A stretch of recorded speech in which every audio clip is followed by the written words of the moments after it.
Hi, ladies and gentlemen. I welcome you all to my lesson for today's class. I'm Lieutenant Shami, roster number 01 and syndicate number 01. And today I'll be taking a class on elimination and fuse of 82mm motor. So, look, gentlemen, without any further delay, let's start our today's class.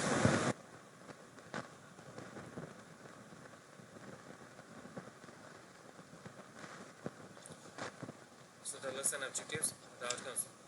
The first outcome is student officers understand key terms, definitions, and information related to emanation and fuse of 82mm mortar. Student officers understand the doctrine and foundations of the mechanism of 82mm mortar fuse and the importance of mortar emanation. So, if you're ever at any time bored, so to help you with, get the main theme of today's lesson, I have also introduced a podcast or audio book, whatever you call, and you can find it in the following website that I have attached to. So the references I have used is 82mm mortar pressing, which is ATM052645. So for today's class, I'll be conducting today's class on 6 phases. It should be unfolded as following. The first phase is introduction. The second phase is simulation of 82mm mortar. The third phase is PI1 of fuse and mechanism. The fourth phase is propellant charges and other bombs. And the fifth phase is preparation, care and maintenance. And finally, it ends with conclusion and question and answer session. So gentlemen, here's before I start my today's class, here's a short video for you to enjoy on Mortar.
Alright, so moving on.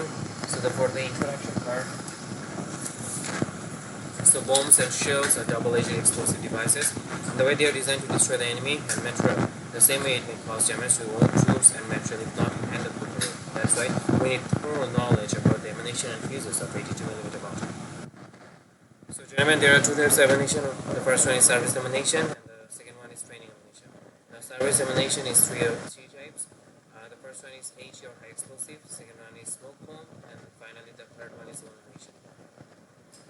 So for the H bomb, there are three main parts. The topmost part is called the fuse, the main body part is called projectile, and finally the lower portion is called the propellant charges or the fin assembly. So the projectile, it has two parts, the shell body and the fin assembly, as I was talking about it in the last slide. So now the different parts of the emanation. The topmost part is called moisture-proof plug.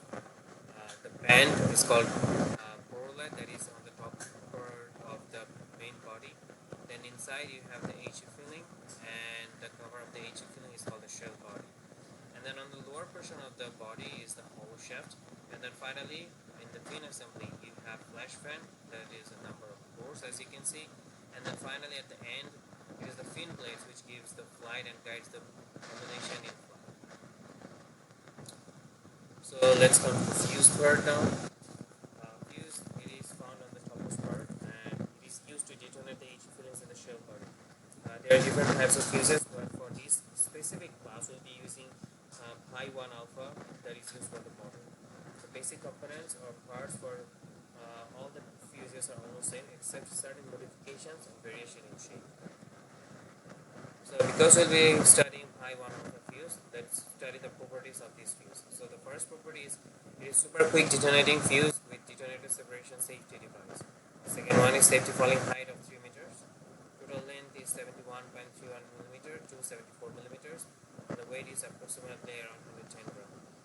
And finally, the diameter of the fuse is 40 millimeter. So the description of Pi1 alpha. So basically, for the description part, we'll be knowing the different parts of the fuse. And the topmost part, as you can see on the left, is the safety wire, and then it is the service safety steel balls. That is, there is a steel ball on top between the top of the between the top of the firing pin and beneath the safety wire. And then there's a zigzag channel that looks like zigzag C, and there's a ferrule spring. There are two additional service safety steel balls on the lower part. Then there's the firing pin, the booster lead, and then there's the booster. If you come from the right side, there's a safety gap. It is the red one right here. Then we have the windshield that helps to guide the missile when there's wind, or like prevent the air resistance. And then there's the ferrule, that is the cover of the zigzag spring and the ferrule spring and the firing pin, or whatever you call. Then you have the guide pin. It is right over here. Then you have the general spring, the ball holder, and then the detonator over here, and then the slider spring. So we should know about the detonator separation safety device. So we should come to know about the different name of parts of this part. So here you can see the volley spoiler thing is called the striker, and then the lower portion of the striker, you have the empty slot, which is shown here in white version. So it is the empty slot, and then the blue one is the detonator, and then the below part of the safety device, it is the booster. So now we're going to discuss on partition and safety assembly. So the firing pin is inserted into the hole through the ferrule. So this is the firing pin, and it is inserted inside the ferrule. And there are steel ball holders. These are the two steel ball holders, and these are the two steel balls on the lower parts. And also, in addition to that, you can see there is one service safety steel ball on top of the firing pin, and underneath underneath the topmost portion of the safety gap. So basically, this whole thing is organized in such a way, or mechanized in such a way, to ensure the safety of the mortar fuse, so that it doesn't detonate at any point of time, otherwise being impacted on the proper target. So now we'll be going over the function of fuse. So the function of fuse is basically divided into four phases. The first one is before firing, then upon firing, then in flight, and then finally done fully built. So let's start first with the first one, that is the before firing. So you can see before firing at this stage, here it is a fuse, and then the safety cape is intact, and then the safety wire is intact, and then the fuse is right over here.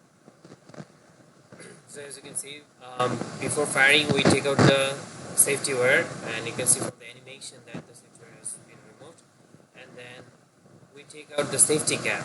So the animation shows that the safety cap has been removed. So now the ammunition is ready to fire. So that means the fuse is very ready to fire the ammunition. Alright.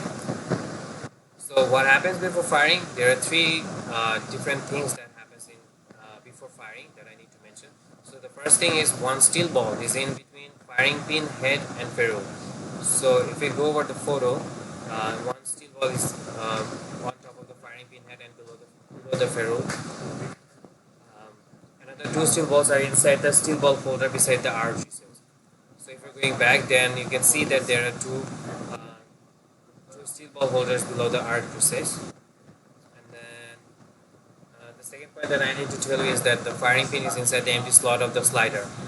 And then thirdly, the slider is compressed towards the left against the slider spring. So if we go back, onto the animation, so you can see that the slider spring is pushed down to the left portion of the cell. Now what happens upon firing?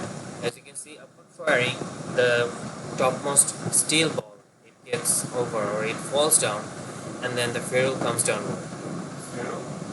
And then once the ferrule comes downward, then because of the retention of the spring, it goes back up to the topmost part again. Now there are a couple of things that happen during upon firing. So the first thing is the upper steel ball is not in its original location. That means it's falling down. Secondly, the ferrule and the firing pin is moving upwards. And thirdly, the firing pin is still held by the slider in its empty slot. So the firing pin, this is the firing pin, and it is still held in the slider of the empty slot.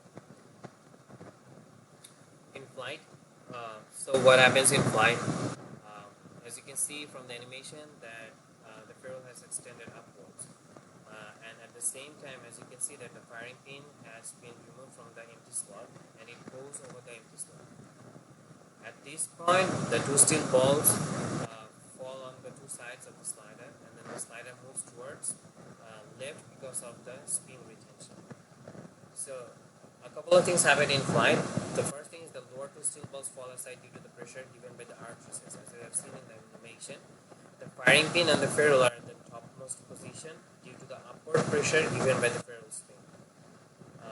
So if we go back, you can see that the ferrule is in the topmost position right now. It's almost close to its frame, or almost close to its frame, and way to the topmost position. So the third day, the slider spin presses the slider towards right. As you can see that it presses the slider towards right. And then the firing pin is now aligned with the detonating slot of the slider. So the firing pin is now aligned with the detonating slot of the slider. That means the fuse is armed. So you can see this is the detonating slot and it is aligned. Alright. So upon impact, as you can see that the ferrule is coming down and compressing the spring. So once the ferrule is coming down and compressing the spring, then the firing pin is going through the detonating slot and hitting the booster lead. And once it hits the booster lead, the explosion occurs and the further consequences. So now we'll be going over to the propellant charge. Firstly, it is the ignition cartridge. There are two parts of the propellant charge. The first one is ignition cartridge, as you can see that it put it under the fin assembly, and then the second one is increment charges. Increment charges can be two types: ring tab and back tab. So the ring tab, you can see circular that we put around the fin assembly. Other bombs. So a couple of other bombs that we need to discuss. Smoke bomb. There are two kinds of smoke bomb. The first one is called white phosphorus, and the second one is base ejection. Well, I will not be going over these two bombs in details as of right now because we'll have other classes on this later. The second part is the illuminating bomb that is used for target indication and illumination. And then we have training bombs. So there are three types of training bombs: servo, drill bomb, and then sandfield bomb. So now let's come to the weight zone mark and corrections.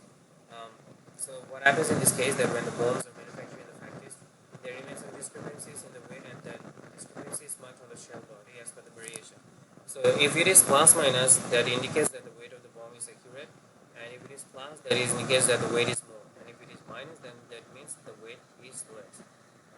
So if the marking is plus, this implies that the bomb will travel less distance because of the weight of the bomb, and if it is the minus, that means it will fly more because of its less weight. So based on this, we need to keep required correction in our elevation and deflection measurements. So now let's talk about the preparation of bombs. Firstly, we need to inspect the projectile for any damage, then remove the moisture-proof plug, screw the fuse gently into the bomb head, insert ignition cartridge in the hollow shaft, and place required number of increment charger on the shaft. Then finally, we need to remove the safety wire and safety cap before firing. Some of the cases where bombs are forbidden to fire is first one with more increment charges. Increment charges is broken in broken bags or damped. And then we have a bomb with broken or dented fins, hollow shaft, and flash fans plugged with dirt or grease. And then finally we have shell body and fin assembly loosely assembled.